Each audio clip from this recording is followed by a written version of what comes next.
भारत की खोज किसने और कैसे की। स्वागत है आप सबका आज के इस वीडियो में। दोस्तों, भारत का इतिहास ना जाने कितने रहस्यों से भरा है।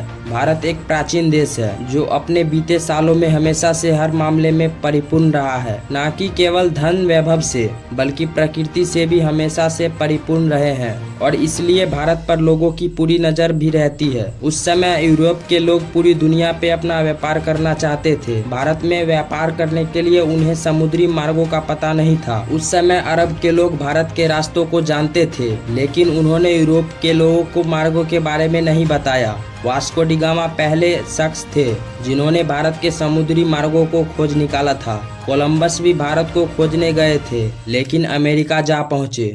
हालांकि आजकल पढ़ाया जाता है कि भारत के समुद्री मार्गों की वास्को डी गामा ने खोज की थी, लेकिन दोस्तों ये सच नहीं है। भारतीय बच्चों को यह पढ़ाया जा रहा है कि वास्को डी गामा ने भारत की खोज की। पढ़ाया ये जाना चाहिए कि वास्को डी गामा ने यूरोप को पहली बार भारत तक पहुंचने का समुद्री मार्ग बताया। दोस्तों, पहले यूरोपीय देशों के लिए भारत एक पहेली जैसा था।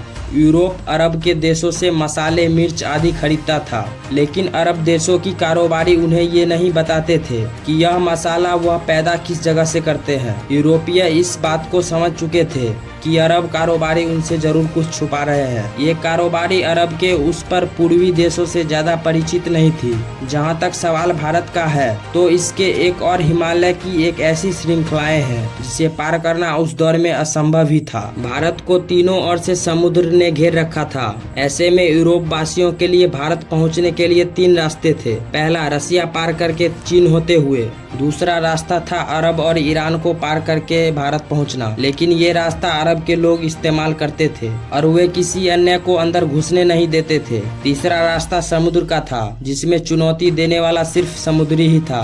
वास्को डी गामा एक पुर्तगाली नागरिक था जो पेशे से एक नाविक था। इसका जन्म 1460 ईस्वी में पुर्तगाल के साइनस में माना जाता है। उस समय अरब के लोग यूरोप में मसाला बेचा करते थे जो वो भारत से लाते थे। यूरोप में इन मसालों की मांग बहुत ज्यादा थी, इसलिए यूरोप के लोग भारत जाकर मसाले लाना चाहते थे, लेकिन उनके लिए भारत जाने का रास्ता दुर्गम भरा था। उन्हें भारत जाने के लिए ईरान और अफगानिस्तान होकर जाना पड़ता था, जो काफी खर्चीला और कठिन रास्ता था। उन्हें ऐसे मार्ग की आवश्यकता थी जो भारत कम समय में ले जाए। ऐसा मार्ग केवल समुद्र के जरिए ही संभव था। वास्को डी गामा ने भारत के इन रास्तों की खोज करने की ठानी और इस ऐतिहासिक सफर पर निकल पड़े। 8 जुलाई 1497 में वास्को डी गामा ने अपने साथियों के साथ भारत की खोज के लिए निकल पड़े। उसके जहाजी बेड़े में 4170 के करीब आदमियों का दल था। वास्को डी गामा सबसे बड़े जहाज सैन गैब्रियल पर खुद था। सबसे पहले वो अफ्रीका के अंतिम छोर कैप ऑफ गुड होम नामक स्थान पर पहुंचा।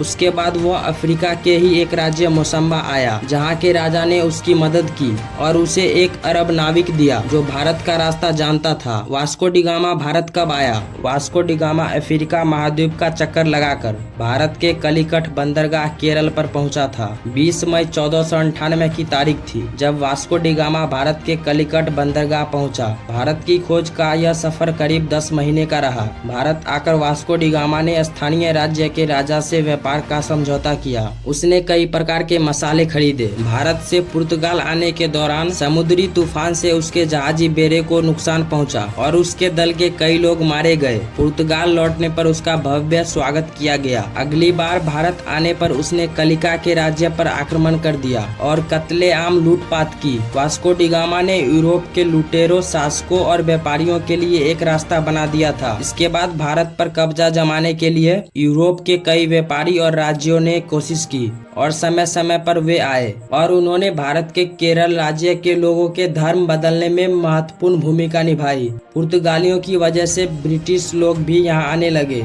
अंततः 1615 ईस्वी में यह क्षेत्र ब्रिटिश अधिकार में आया। 1698 ईस्वी में यहाँ फ्रांसीसी बस्तियां बसी। फ्रांस और ब्रिटेन के बीच की युद्ध के काल में इस क्षेत्र की सत्ता बदलती रही। 1503 ईस्वी में वास्को डी गामा पुर्तगाल लौटे और 20 साल वहाँ रहने के बाद वह भारत वापस चले गए। 24 मई 1524 को वास्को डी गामा की मृत्यु हो गई। ये कहना कि भारत की खोज कब हुई महज एक बेतुका सवाल है। भारत किसी के खोज का मोहताज नहीं। इस देश का इतिहास कुछ हजार या लाखों नहीं, करोड़ों साल पुराना है। वैसे आप लोगों को क्या लगता है? क्या भारत की खोज का श्रेय एक व्यक्ति को देना सही है?